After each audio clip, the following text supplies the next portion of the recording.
The Galactic Academy of Science and Culture was a place for learning, discovery, and above all, safety. Every student was required to take a survival and safety protocols course before participating in any field excursions, and no species was exempt. Well, except one. Humans, or Deathworlders, as the galactic community had labeled them, had long been a unique case in the Academy. Most of the galaxy's inhabitants came from planets with safe, stable environments, but humans hailed from a place that by all measures should have been uninhabitable. They grew up on Earth, a Class 12 hazard zone, a planet full of predators, natural disasters, poisonous flora, and, most bafflingly, humans who survived it all. The new semester was underway, and a fresh wave of students had just arrived, wide-eyed and eager to learn.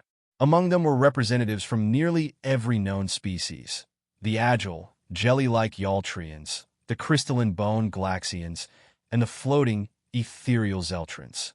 And of course the humans.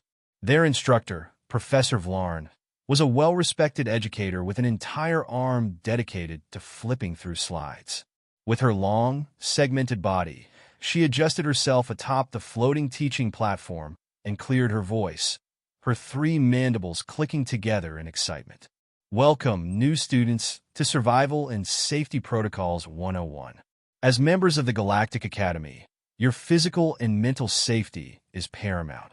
She gestured to a visual aid on the projector, a hologram showing various hazards: acidic pools, venomous creatures, terrain pitfalls. The aliens flinched. On this course, you will learn to protect yourselves in case of exposure to such dangers. The humans in the back row, wearing their varied Earth-brand jackets and jeans, exchanged a look and muffled laughter. Professor Vlarn's keen senses picked it up immediately. She rotated an eye stalk toward them. Is there something you wish to share with the class, humans? One of the humans raised her hand.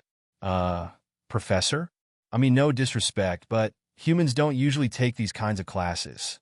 We sort of grew up in a pretty dangerous place already. Professor Vlarn tilted her head. Dangerous? Please elaborate.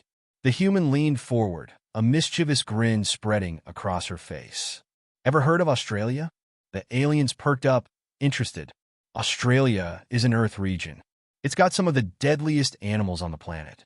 Spiders, snakes, sharks, even the ocean wants to kill you. And then there's the plants.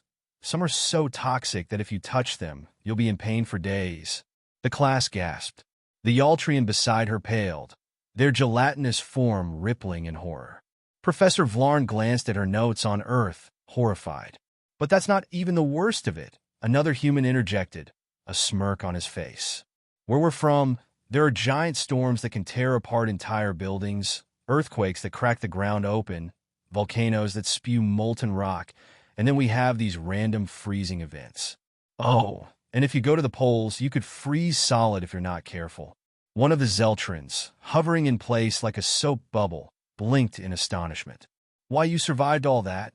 The humans exchanged a shrug. Yeah, more or less. We got ways to handle most of it. And we learn what's dangerous early on. This time, the class was silent. Professor Vlarn was beginning to understand that these Deathworlders were different. But she still had a duty to teach them the course material, and she was determined to see it through. Interesting, she said, clearing her throat. But I assure you, the dangers you may face on interplanetary field excursions are far beyond what Earth may offer. For example, she gestured to a hologram of a spiked, tentacled creature.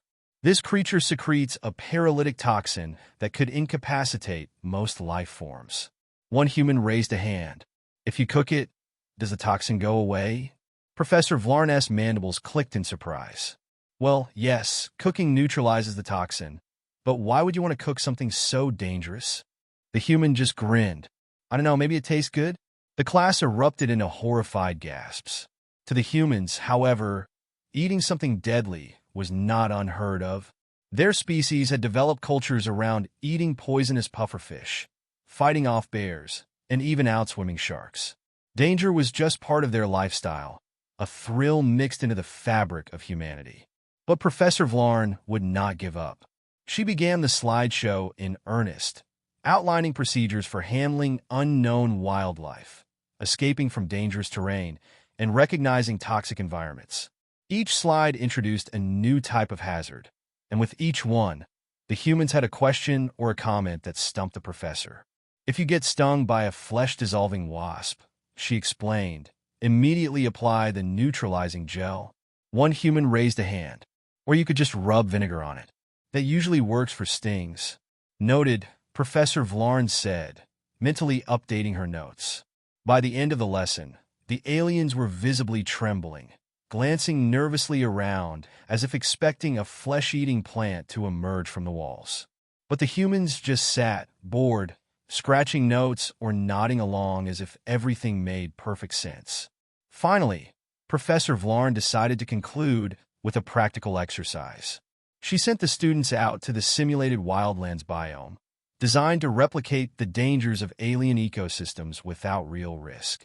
She could monitor each student's vital signs and guide them remotely in case of emergencies. As the students filed out, Professor Vlarn focused her monitors on the humans, confident that this time they'd be the ones panicking. Inside the biome, the humans strolled as if they were at a casual picnic, inspecting dangerous plants and creatures with a relaxed curiosity. One picked up a carnivorous plant, marveling at its fanged petals, while another poked at a bubbling acidic puddle with a stick to see how quickly it would dissolve. Meanwhile, the Zeltrons and Glaxians were scrambling away, yelping at every bug and pitfall. The Zeltrons hovered above, terrified of touching the ground at all. It was complete chaos, except for the humans, who even stopped at one point to offer directions to a lost Zeltron who was running in circles. Professor Vlarn watched in awe as one human even started setting up a small campfire and began roasting one of the simulated plants. After the survival exercise was over, Professor Vlarn gathered the students in the lecture hall. The non-humans were shaking, some needing medical attention. The humans, however, were cheerfully recounting their experiences, seemingly unscathed and unbothered. "Professor," one Glaxian whispered, visibly shaken, do they not fear danger?" Professor Vlarn glanced at the humans and sighed. "Apparently, they do not. They are the danger." The humans chuckled at that, and one of them grinned. "Nah, we just adapt. Earth taught us how." From that day forward, it became a joke around the Galactic Academy that if you ever saw a human walking toward danger, the smartest thing to do was to get out of their way and take notes.